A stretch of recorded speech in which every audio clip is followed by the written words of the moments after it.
Shocking new research has revealed that sleep apnea has a disturbing connection with cancer that you need to know about for yourself or someone you love with sleep apnea.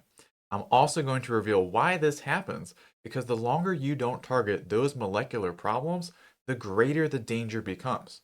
Most importantly, I'm going to show you 3 easy steps, all backed by science, to reduce your risk. And that way, you can go from the daily struggle while constantly worrying about your long term health to sleeping peacefully without all the worry and concerns. And that's exactly what you need because if you're here, it's because you've been waking up feeling exhausted no matter how long you sleep. That's why deep down you have a real fear of whether it's the headaches, the brain fog, the poor sleep, the fatigue.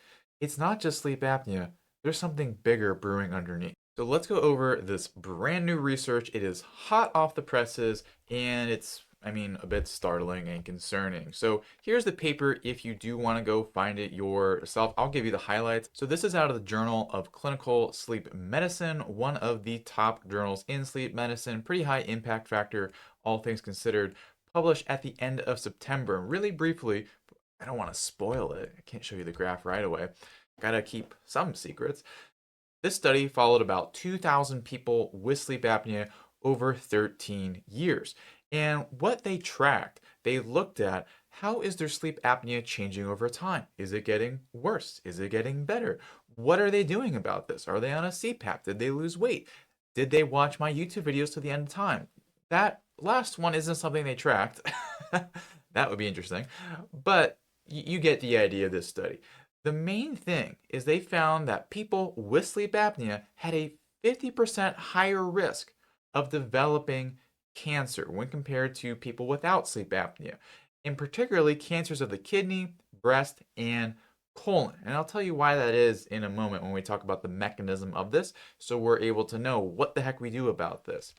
So just to put that in perspective, 50% higher. That's a big stinking deal. 50% higher. Okay, this is a graph recreated based on their data because they didn't have nice graphs. So author of the paper, you want to use this graph, go ahead, 50% higher risk.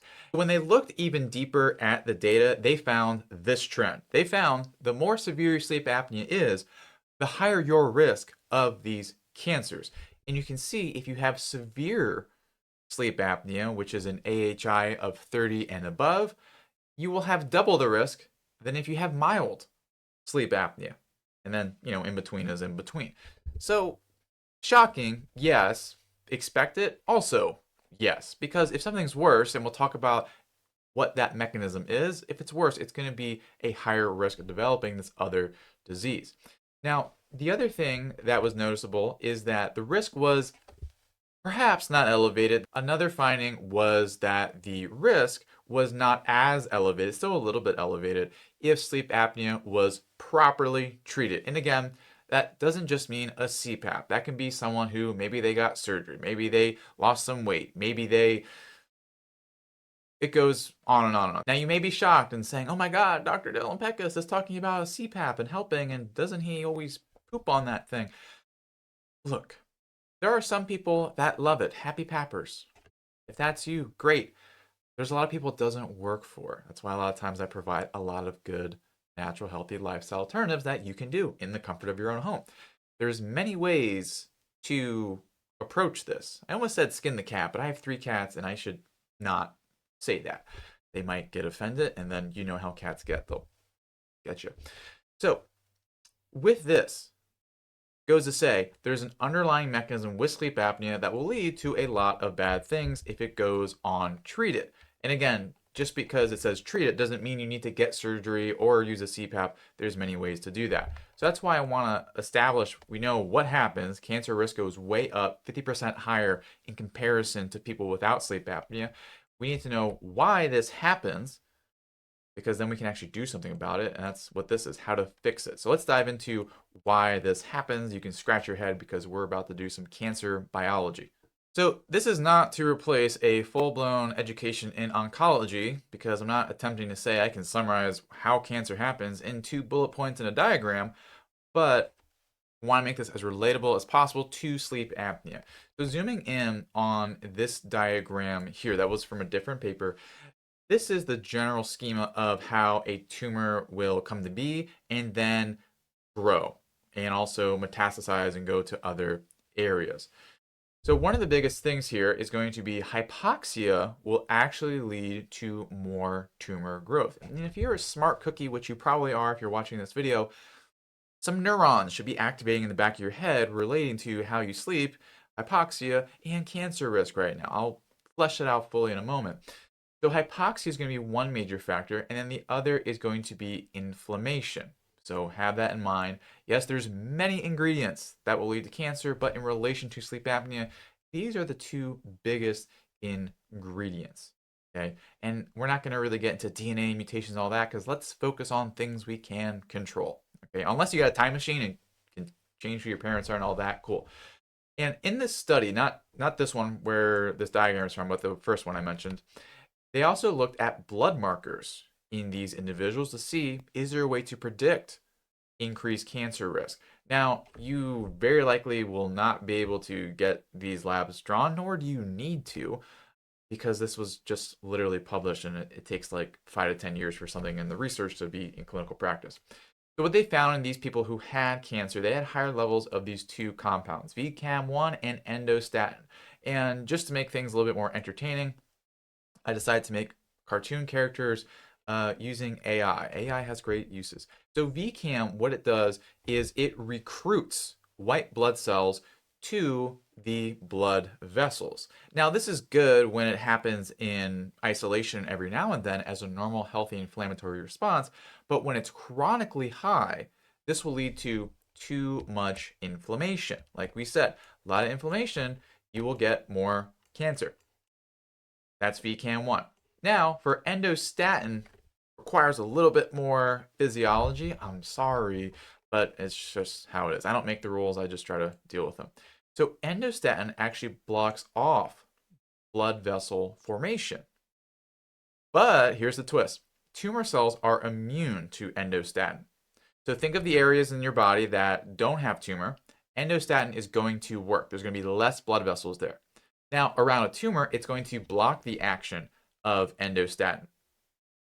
So therefore, more blood vessels will be around the tumor selectively, especially because if you're not making more blood vessels somewhere else, you have the resources like the brick and mortar to make blood vessels, and it's going to be diverted over to the tumor instead.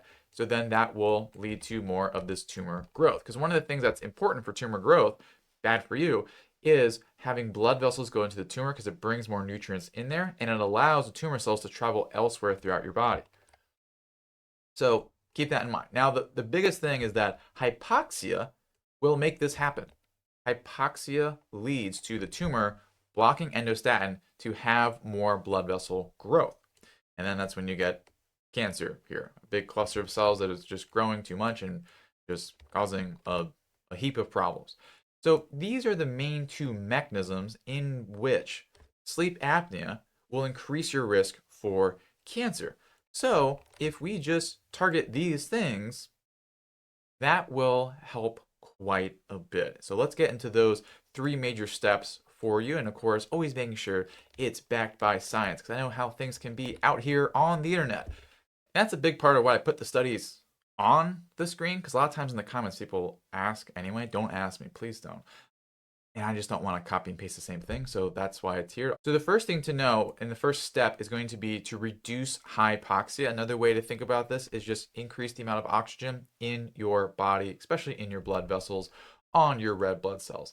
Now, this should not be profound, but I figured let's have a good foundation of understanding. How we breathe determines our blood oxygen levels. You breathe poorly, you're not ventilating properly, maybe like that, or maybe there's something else causing problems, you're not going to have very high oxygen levels in your blood. They'll be low. That's hypoxia, is low oxygen levels. Probably should have said that about like 5 minutes ago when I was saying that term. Nonetheless, this is something that's important because as the research has shown, and especially in a more critical care patient population, just to illustrate the point of this, so people with COVID-19, and I hope this video doesn't get taken down because I said that once. I don't know. Stuff happens on the internet. What they found is that in these people who have very low blood oxygen levels, not like they're, in the 80s or something like that, but like high 80s, low 90s, which is where some of you may be actually, and definitely where you are at night when you dip or even lower. They found by doing breathing exercises that I'll walk you through in a moment, by doing slow breathing exercises, this actually increased the amount of oxygen in their blood. It reversed their hypoxia. So they had more oxygen on red blood cells going to their organs. Everyone's happy. So, how do you do this? And in fact, it increased the blood oxygen levels by 6%, which is actually really big. Going from like 88% to 94% is actually a very big difference at a physiological level. So, how can we do this? It's called the ramp up, the breathing ramp up. Because one of the things that's difficult in this format is because this is not like a one-on-one. This is not really such a back and forth conversation. So being able to provide some general things that work is always good.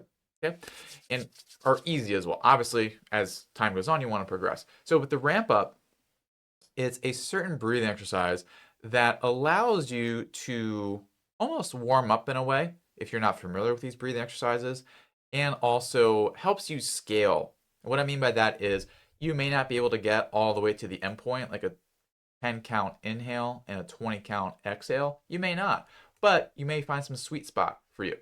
So it allows that flexibility without having that ability to work more closely. So all you do is start with a 5 in, 5 out, preferably through your nose. If you can't, then at least try to do a inhale through your nose and then exhale through pursed lips, like you're playing a trumpet or something. So do it for 5 in, 5 out, and maybe do that for 2 minutes or so. Nice and easy. And then once you get into that good rhythm, you want to step up the intensity of that. And what I mean by that is getting to 10 in, 10 out. And all that means is you would go 6 in, 6 out. 6 in, 6 out. Do that a few times, then 7 in, 7 out. Do that a few times, 8 in, 8 out. Then 9 in, 9 out, so on and so forth, till you're at 10 in, 10 out. Now, again, if it gets too difficult before you get here, just go to where you're slightly uncomfortable with the breathing exercise. Don't push it, it's counterproductive.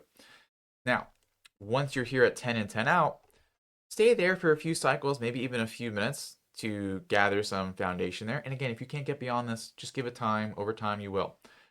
Because then the next step is to only increase the exhale.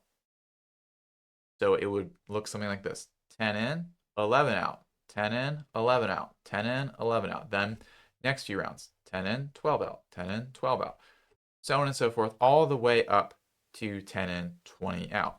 Now, if you're counting and perhaps doing math, this will probably be around a respiratory rate of 2 breaths per minute. That is mighty slow. So how does that get you more oxygen? Like this, okay, there's this guy on the internet and he's telling me you need more oxygen. I'm telling you to breathe less. If you're tracking with me, it doesn't really make sense. But here's how it does make sense. When you have a slow breathing pattern, you will actually raise the amount of CO2 in your bloodstream by a little bit. Just by a little bit there. Nothing crazy, just a little bit. This will actually increase the ability for red blood cells to hold on to oxygen. So that's how it works to increase your oxygen levels, just like it did in this study with people with COVID. And that's the same thing that can work for you. Now, it'll work in the daytime too. It'll have the effect then, but it will also help at night. That's why the best time to do this is just before bed. Because when you adjust your breathing, you reset it in a way. Because you're going really slow, like 2 breaths a minute. But then afterwards, when you stop focusing in on this, your body will be in the slower breathing pattern for a few hours, which is what you want at night. And so the reason this works is when it resets your breathing at night, it fixes the fundamental problem of sleep apnea. The fundamental problem is you have some narrowing in your nasal passageway, your palate. There's something making your airway more narrow. As a result, you get stuck in this bad breathing pattern. It's fast, it's irregular. This will pull different muscles and also different just tissues into the back of your throat, block it off. So if we fix this fast breathing pattern, we don't need to adjust the anatomy a whole lot. So that's what we're trying to achieve. You slow down your inhale just like you did with that exercise, and then you are in a better breathing pattern at night, slow and steady. Then that prevents different muscles and tissues being pulled into the back to block your airway off. Then as a result, you will have less hypoxia. And when you have less hypoxia, this whole problem with endostatin is reduced. And it's reduced because we got rid of the driving signal for this with the hypoxia.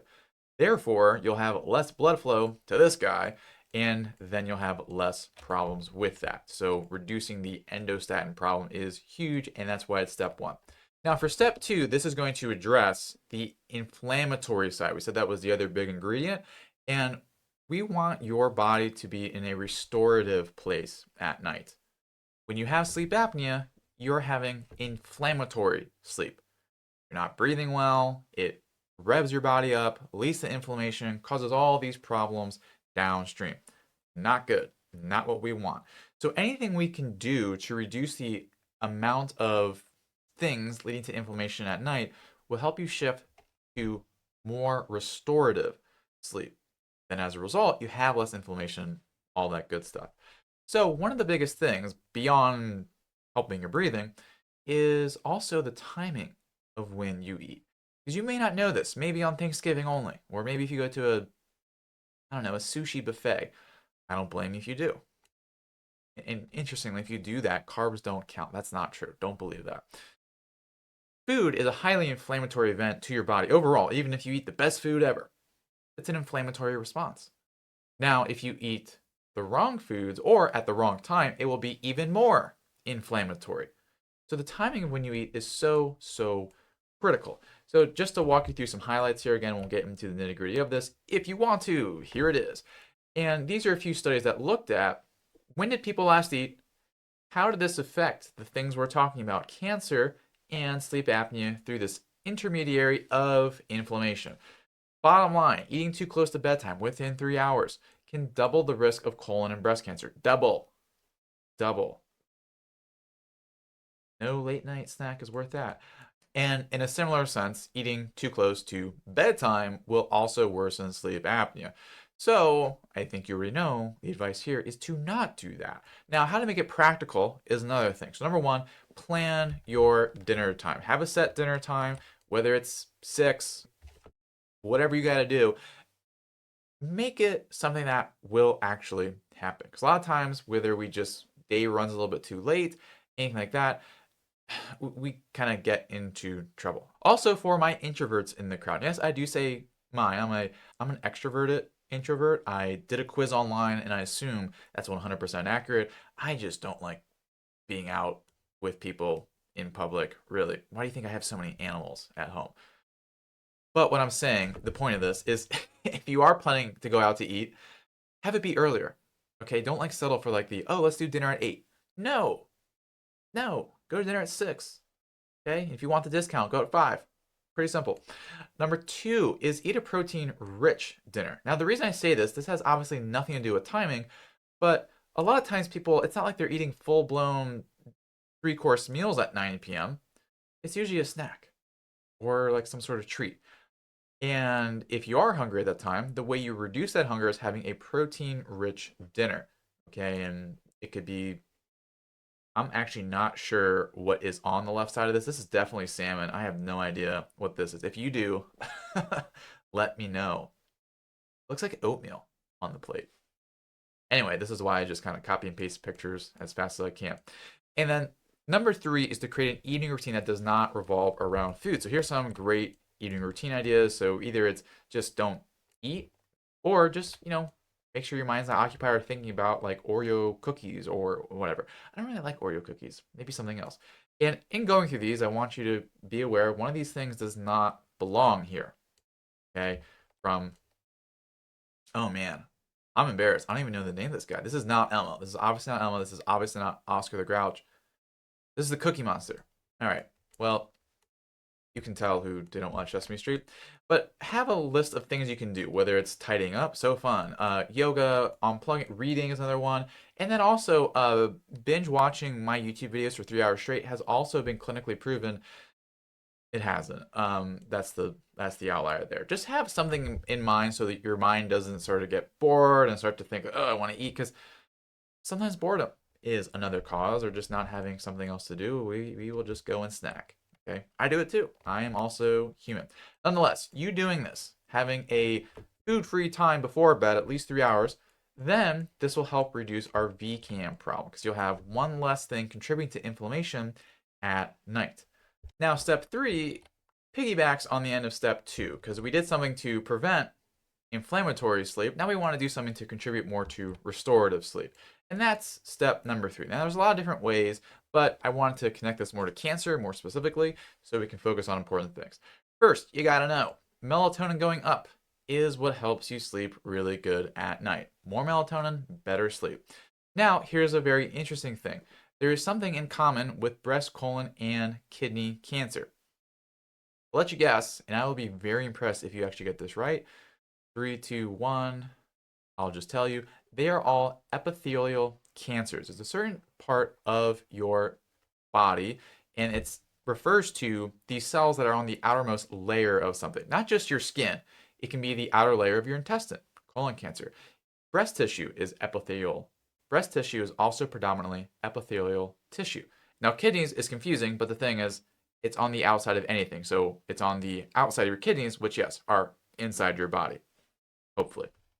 So, epithelial cells, the reason I'm waxing on this poetically, they are heavily influenced by your body's circadian rhythm, which is heavily influenced by making melatonin and your sleep. So, melatonin is this circadian hormone. We got to get that right to help reduce the risk of these epithelial cancers. Got it? Great. Now, once again, some studies, because if I'm telling you, like, hey, this guy says turn off lights, they're causing cancer. Yeah, that can sound a little strange, but hey, there is a lot of research to back this up of light at night and risk of breast cancer. There's other ones like colon cancer, etc. But I'm not here to bore you with a lot of papers, here to give you actionable steps. And the main finding from this study, again, is just I believe it was a 30 to 50% increase in breast cancer from increasing amounts of artificial light exposure at night. Not good. And you can find similar studies on colon cancer and other cancers because of this circadian disruption. So, what can you do? What can you do? Always got lots of fun things for you here. Number one is being mindful of your light. So, this is one of the worst inventions of all time. I'm not referring to the light bulb, I'm referring to this scale. So, you can see the numbers at the bottom. This is so stupid. It's color temperature, and warmer is lower numbers. Like, you ever like realize when they didn't really think things through and they're just like, yeah, whatever, let's just go with it. Like male seahorses have babies. Great. Now, with this, lower color temperatures are warmer, and that's what you would want, as opposed to higher numbers, which are cold. Again, we just got to deal with it. So this stuff here on this side of the spectrum, this will tell your body it is daytime, and this will lower melatonin at the wrong time, and this will hurt your circadian rhythm and increase the risk of these cancers. Not good. Now, if we go to this end of the spectrum, as you can see, like candlelight or other softer lights, this will have a reduced effect. Now, don't use candlelights near your bed if you're falling asleep. Don't do that. That's dangerous. But just having warmer lights is really, really important. Not like these crazy lights over here. So just be mindful of that.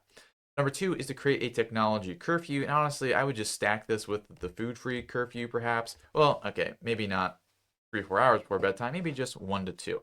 That's going to be super important as well because, as you can see, the light here is going to be more towards this spectrum.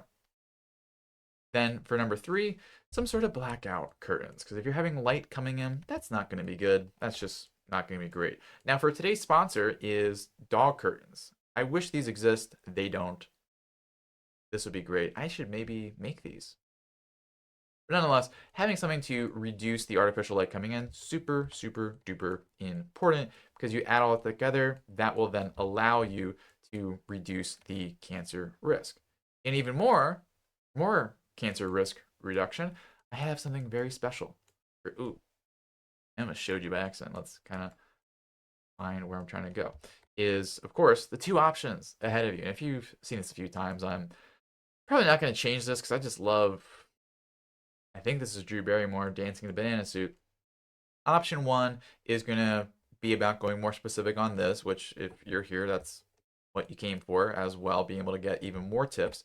And then also option two is going to be a little bit faster path for your sleep apnea journey overall.